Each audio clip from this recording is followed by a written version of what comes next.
empezamos a organizar como para tener constantemente estos espacios. Recordemos que estas charlas las están dando las residentes de ambas universidades, tanto la del SINU como la de Cartagena.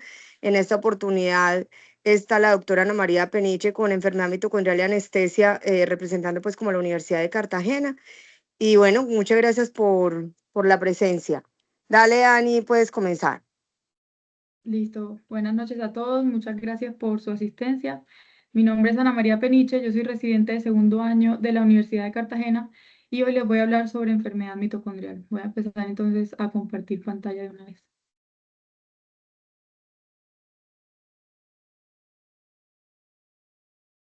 Listo.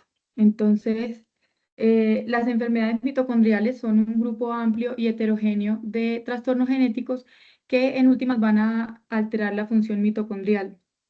Tiene una prevalencia estimada de 1 en 4.000 y en la mayoría de los casos se manifiesta alrededor de la edad de 20 años más o menos. Estas enfermedades demuestran dos cosas muy importantes. Primero, heteroplasmia y segundo, niveles de umbral, que son dos cosas que debemos tener claras para entender la gran variabilidad en la presentación clínica que tienen estos pacientes. La heteroplasmia es el fenómeno en el cual cada célula puede tener una mezcla de mitocondrias normales y de mitocondrias mutantes. Y el nivel umbral es el fenómeno por el cual tiene que haber cierta cantidad de mitocondrias mutantes para que la célula empiece a demostrar disfunción. Eso lo podemos ver muy bien en la imagen, cómo una célula va, digamos que a aceptar ciertas mitocondrias que están mutantes sin generar disfunción mitocondrial. Y en algunas personas vamos a tener mitocondrias mutantes y mitocondrias normales. Esto que sí va a significar que muchas veces las mutaciones idénticas entre de pronto miembros de una familia, incluso hermanos, pueden tener presentaciones clínicas variables. Los órganos con mayor rotación de ATP van a ser claramente los más afectados y hay alrededor o más de 300 mutaciones conocidas del ADN nuclear y mitocondrial que van a llevar a estas alteraciones mitocondriales. Hablando un poquito de la mitocondria, entonces sabemos que son conocidas como la central de energía de la célula. Su función principal va a ser la producción de ATP vía fosforilación oxidativa por la cadena transportadora de electrones. Algo importante es que ella es como una organela especial. Ella tiene un ADN propio y es importante porque este ADN mitocondrial se va a transmitir únicamente por vía materna, porque las mitocondrias del espermatozoide están en el flagelo y por lo tanto no van a pasar a los hijos.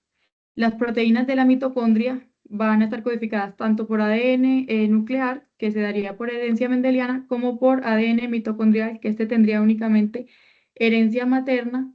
Y por eso es muy importante que siempre conocer como los antecedentes familiares, sobre todo por el lado de la madre, en estos pacientes. La mitocondria también va a tener utilidad en el ciclo de Krebs, en la oxidación de los ácidos grasos y en el ciclo de la urea.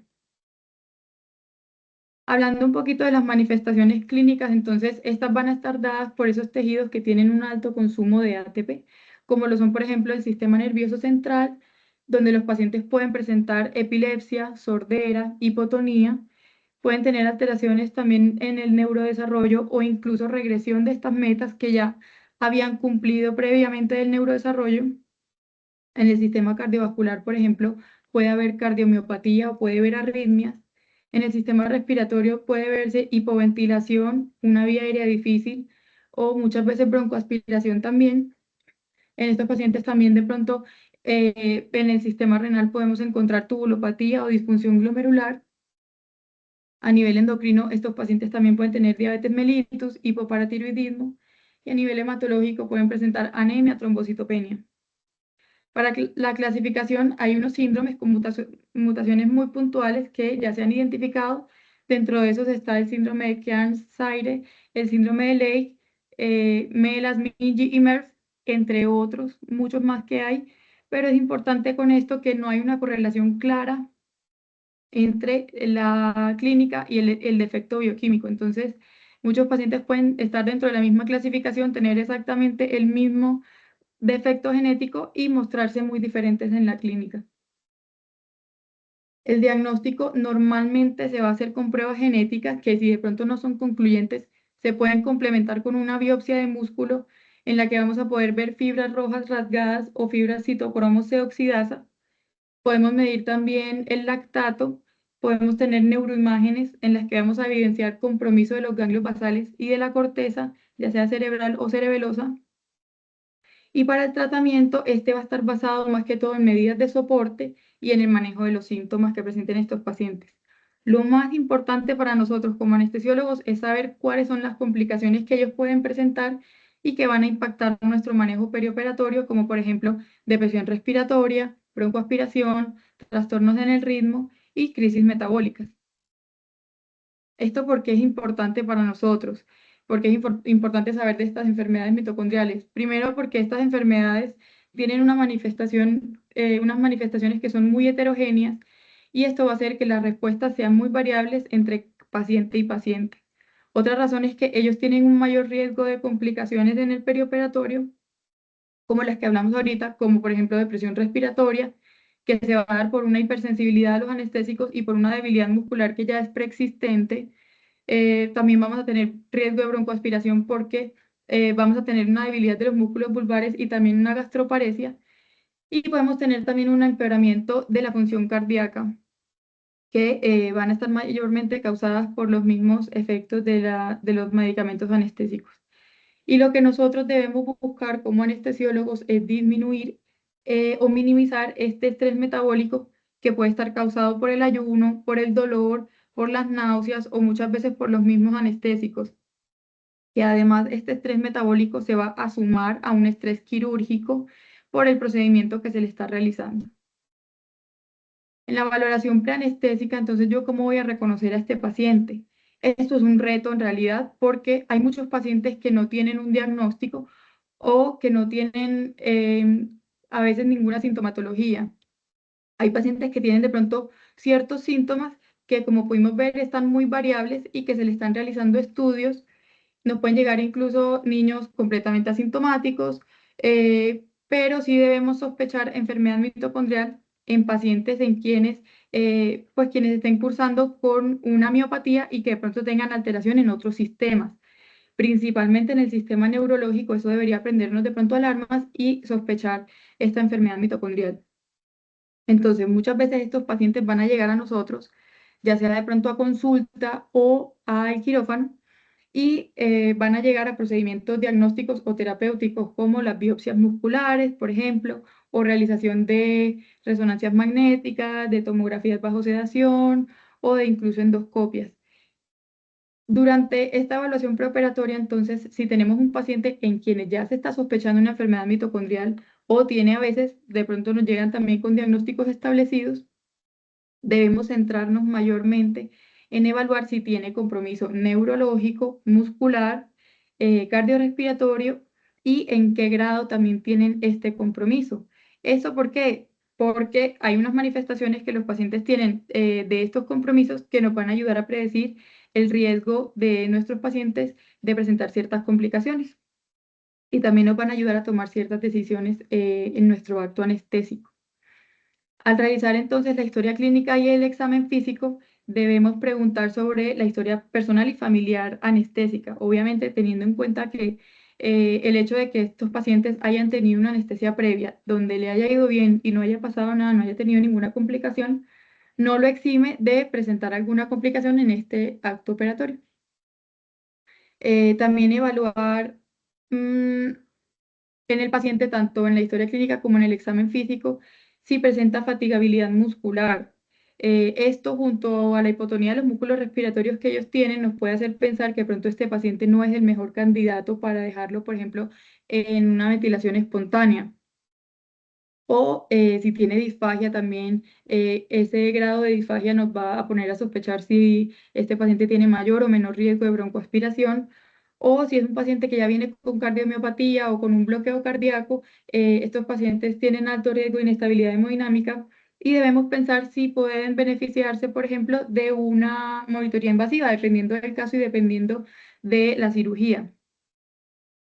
Dentro de los exámenes o los paraclínicos, las indicaciones van a estar dadas sobre todo por la complejidad de la cirugía y por el riesgo individualizado de cada paciente, de pronto la severidad del compromiso que tengan en los distintos sistemas.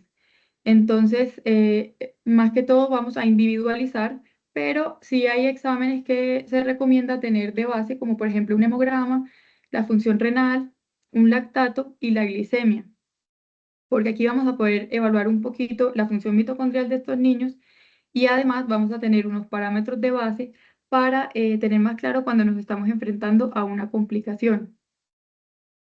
Consideraciones en cuanto al ayuno, entonces se recomienda que en estos pacientes evitemos el ayuno prolongado y por eso deberían ser programados a primera hora de la mañana para poder acortar esos tiempos lo más que se pueda.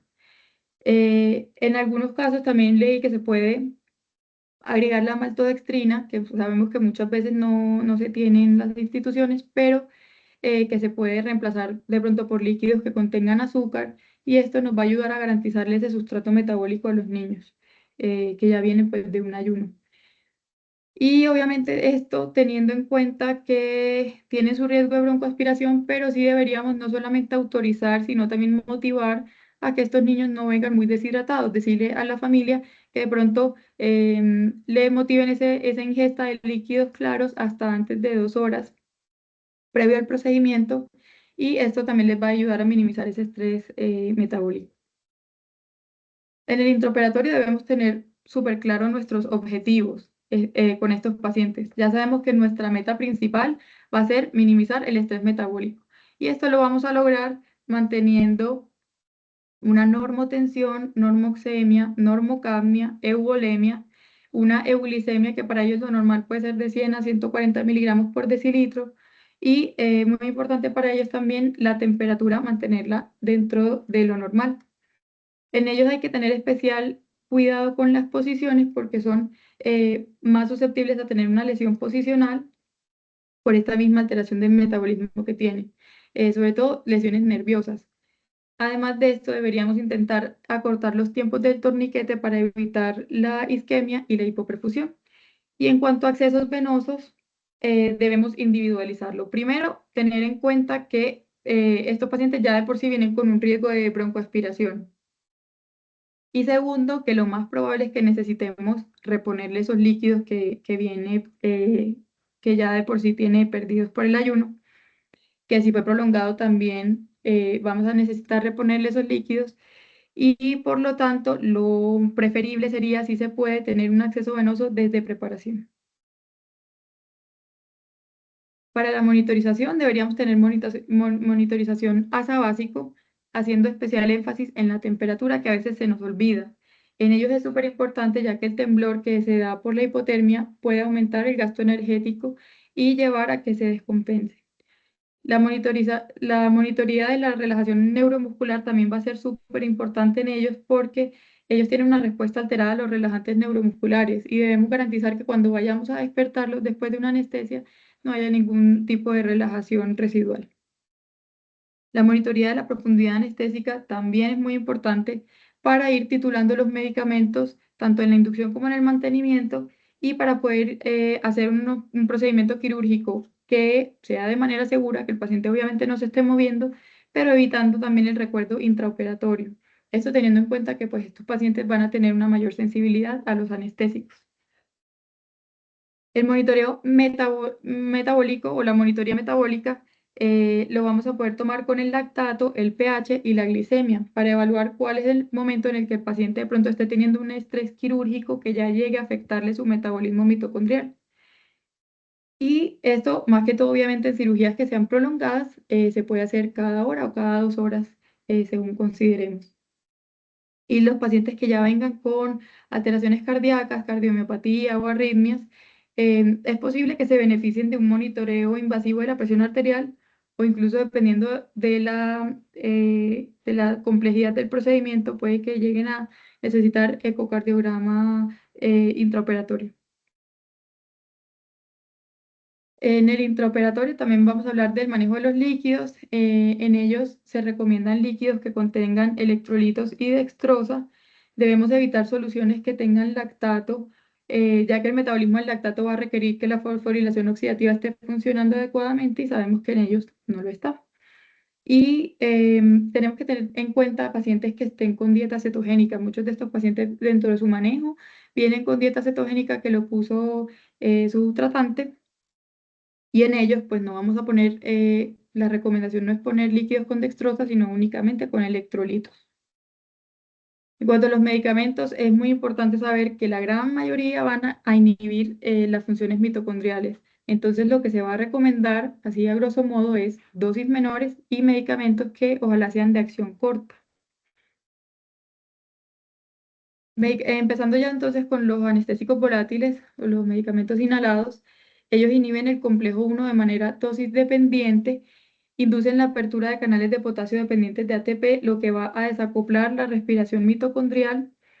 Y se sabe que los defectos del complejo 1 son más sensibles a estos anestésicos. Se ha visto que en pacientes que se les hace biopsia muscular y se encuentra el defecto en qué complejo está específicamente, cuando son de otros complejos, esta sensibilidad no, esta hipersensibilidad no es tanta. Y en pacientes que de pronto se están estudiando para esto y no tienen ningún defecto en el complejo, ya sería nula. Dentro de estos se prefiere el sevoflurane porque tiene un menor efecto depresor sobre la ventilación. Y la Asociación de Hipertermia Maligna de los Estados Unidos recomienda que este uso no debería, o sea, no debería ser evitado los halogenados solamente por el miedo o la preocupación que tienen algunas personas sobre hipertermia maligna. Y este comunicado o esta recomendación, ¿por qué se dio? Porque en 1985 se reportó un caso de hipertermia maligna en un niño después de anestesia con alotano y suxametonio. Desde ese entonces se empezó a cuestionar si estos pacientes que pueden tener miopatía mitocondrial de pronto tenían una susceptibilidad mayor a ser hipertermia maligna. Sin embargo, desde ese único reporte de caso no hubo más reportes en la literatura y se ha visto que no hay como nada claro que nos diga que se asocia. Por eso la Asociación de Hipertermia Maligna de Estados Unidos dio pues el aval para su uso. Encontré este artículo, hay varios artículos que se han demostrado en estudios con modelos animales o también con estudios retrospectivos en humanos que demuestran esto que les dije, que el defecto del complejo 1 es más sensible a estos anestésicos. Les traje uno, este es del 2021. En este artículo estudiaron 91 niños con sospecha de enfermedad mitocondrial que todos iban a una cirugía corta, que era una biopsia muscular.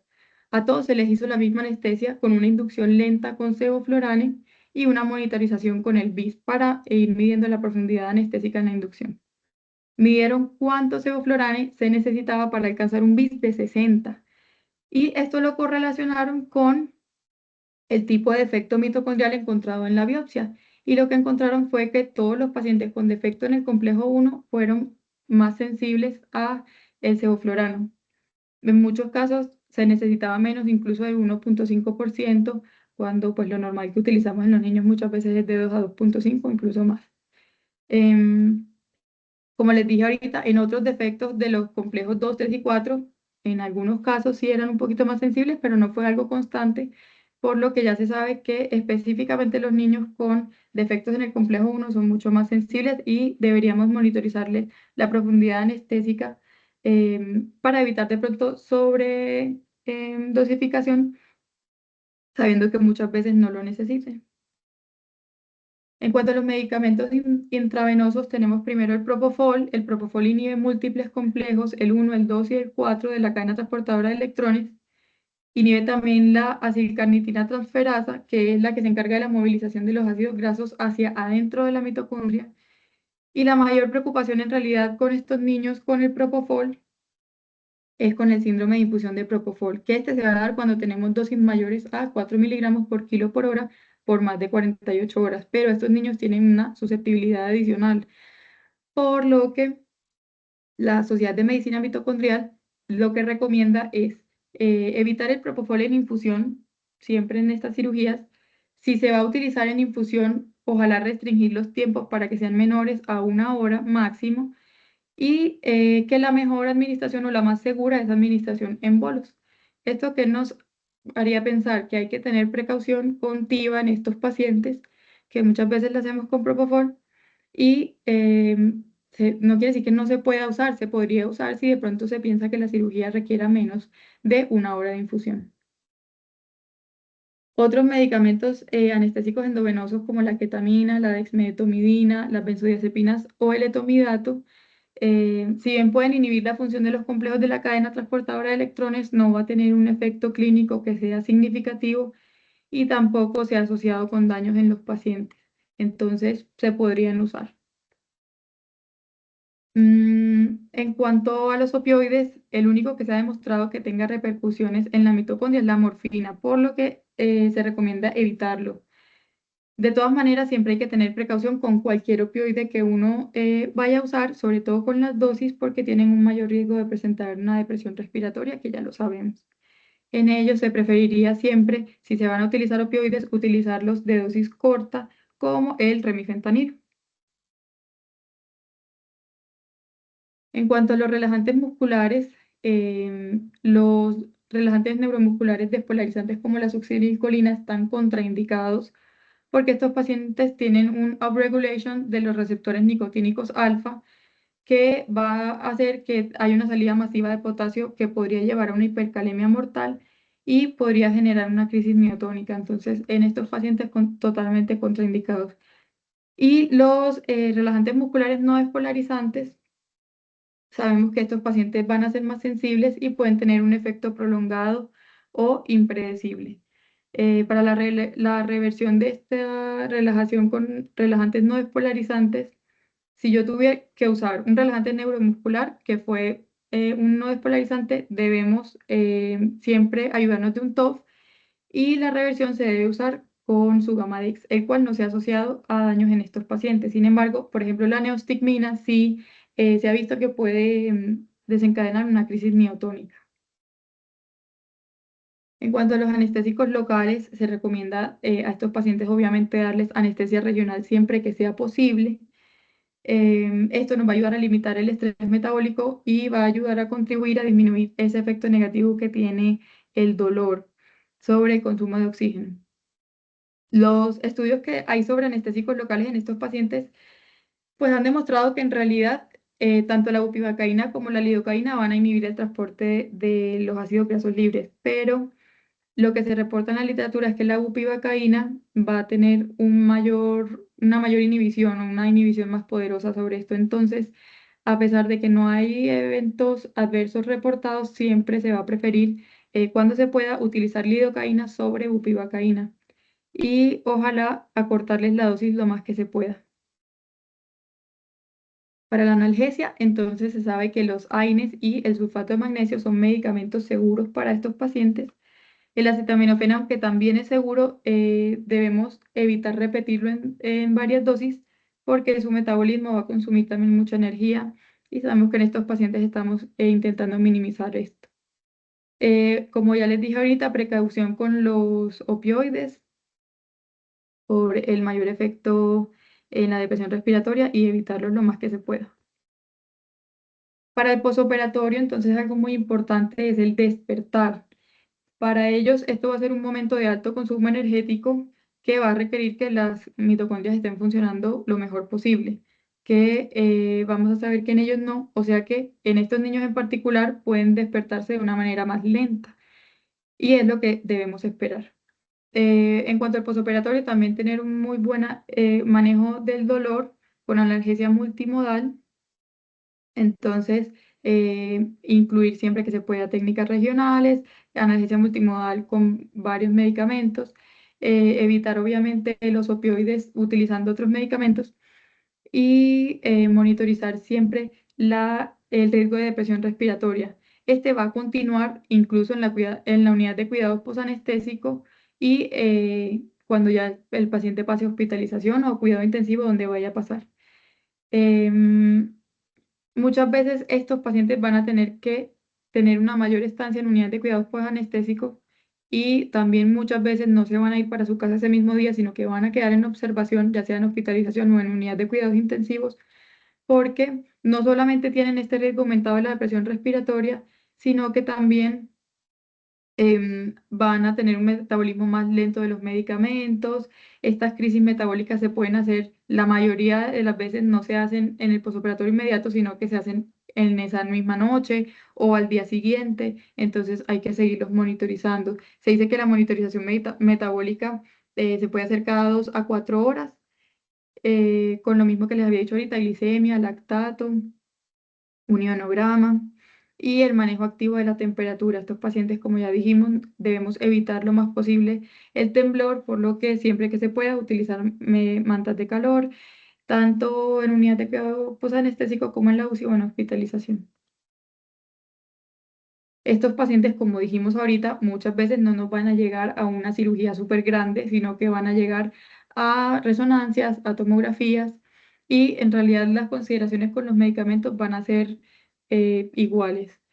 Siempre que tengamos estos pacientes en ventilación espontánea, que es lo más probable, debemos vigilar activamente la fatiga, siempre que podamos monitorizarlo con capnografía, y pues sabemos que muchas veces en estos lugares donde hacemos resonancia magnética, donde hacemos tomografías, no va a haber la máquina de anestesia súper completa y de pronto el kit completo de vía aérea difícil, pero en estos pacientes intentar siempre contar con el equipo de vía aérea completo para rescatarlos, porque sabemos que muchas veces van a perder la vía aérea por fatiga. Entonces, si además de eso le estamos poniendo medicamentos que los van a sedar, que los van de pronto a deprimir respiratoriamente, siempre debemos, siempre que esté en nuestras manos, pues monitorizarles la capnografía y tener ese equipo de vía aérea completo. Como conclusiones, entonces, estas enfermedades mitocondriales son muy heterogéneas y como además son poco frecuentes, su identificación va a ser súper compleja. El principio fundamental para el manejo anestésico es minimizar el estrés metabólico. El manejo de la glucosa y de los líquidos en estos pacientes va a ser súper importante. El manejo posoperatorio va a ser tan importante como el intraoperatorio. Y lo más importante es que van a requerir una vigilancia estricta. Estos pacientes no pueden de pronto quedar en la unidad de cuidado posanestésico por algún error, sin saturador o sin la monitorización adecuada o sin que las enfermeras estén avisadas de todos los riesgos que tienen estos pacientes para intentar minimizar todas las complicaciones que pueden tener. Muchas gracias. Dejo de pronto abierto algún comentario que tengan los profes o si alguien ha tenido algún caso de enfermedad mitocondrial y quiere comentarlo o dar también su opinión, ya voy a cerrar mi micrófono.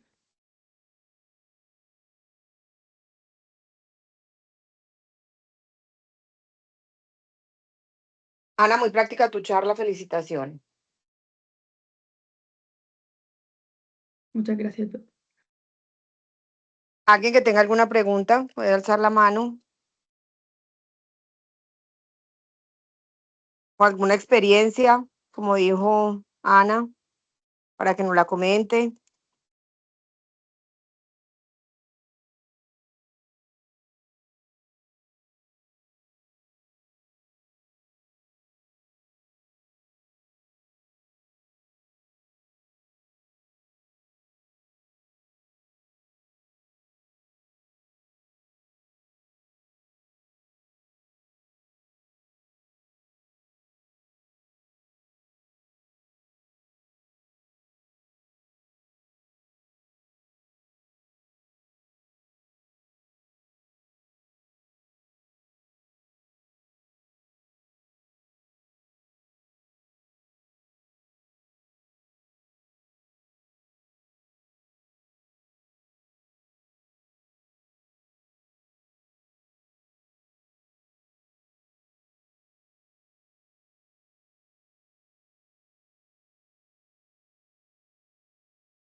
Ana, de lo que leíste, ¿cuál crees tú que sea como el mayor error que se puede cometer y que son evitables? La hipoglicemia, de lo que hablaste, o el ayuno prolongado.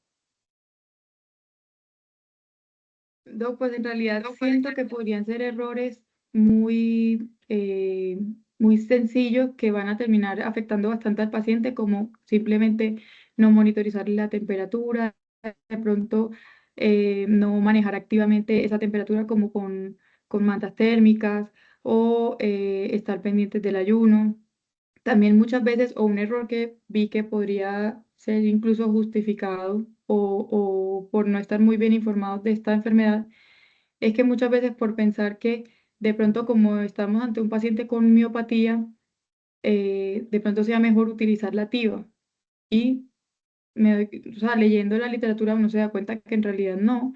Los halogenados, aunque sí tienen una hipersensibilidad en estos pacientes, pues van a, sí, a requerir menor dosis, pero que no tienen una implicación mayor en estos pacientes, que pueden ser utilizados y que de pronto, al contrario, la TIVA puede traer mayores consecuencias. Entonces, eso podría ser como muy importante. De pronto también la falta de monitorización en el posoperatorio en estos pacienticos, si no nos damos cuenta o si de pronto no estamos pendientes y no lo sospechábamos.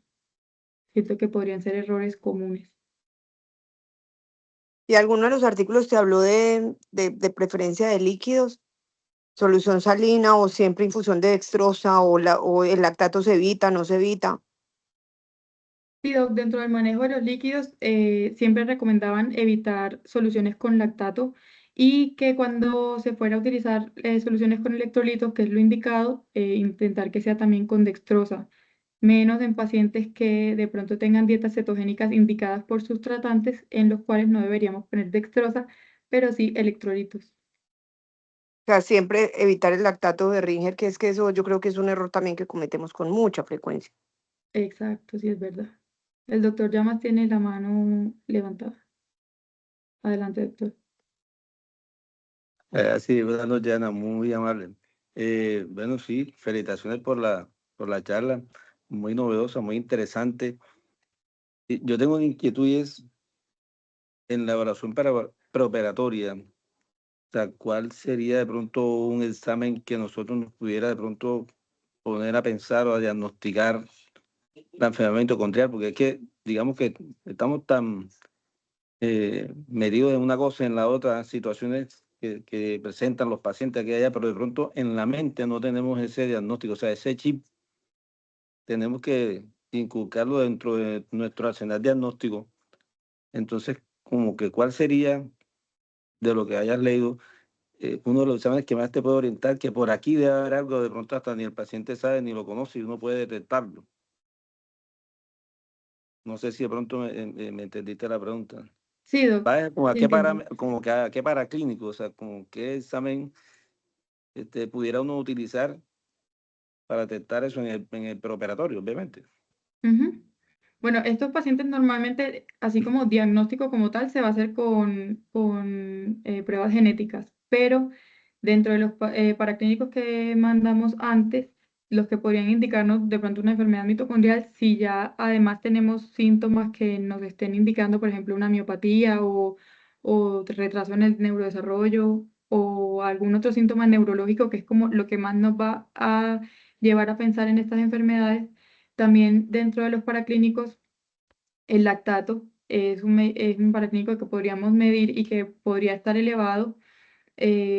También en el hemograma podemos ver que puede haber trombocitopenia, que puede haber anemia y no hay como tal un paraclínico un paraclínico solito que nos diga, uy, este paciente puede tener la enfermedad mitocondrial, pero sí uno va sumando, de pronto está trombocitopénico, está anémico, tiene el lactato un poquito elevado y aparte este paciente se fatiga mucho cuando juega con los amiguitos.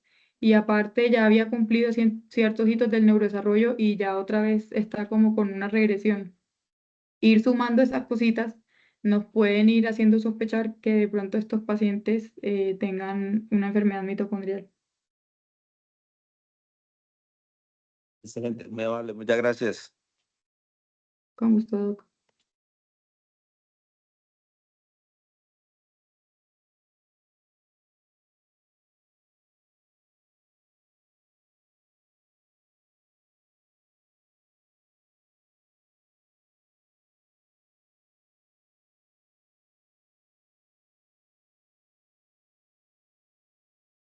Bueno, parece que ya no hay como más manos levantadas. Entonces, Ani, pues te agradecemos por haber tomado tu tiempo y darnos esta charla. Como dijo el doctor Llamas, una patología pues rara que casi no vemos, pero que es importante siempre tenerla como en la mente y el manejo. Les recuerdo que la asistencia a estas actividades académicas nos van a dar puntos para la recertificación. También aprovecho y hago publicidad, les recuerdo la importancia de estar recertificados. Entonces, como objetivo este año vamos a ponernos eso, que más gente de nuestra sociedad, pues tratemos de lograr la recertificación. Ahora no es obligatorio, pero llegará un momento muy pronto en que será obligatorio. Entonces, yo creo que sí es importante como tener la costumbre de recertificarnos. Y bueno, agradecerles a todos por la asistencia. Muchísimas gracias. Gracias a todos.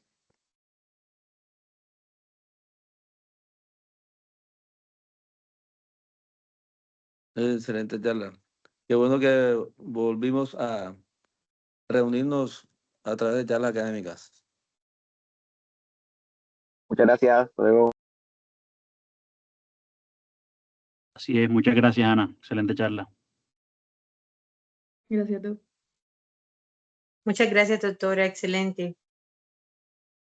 Gracias. Hasta luego.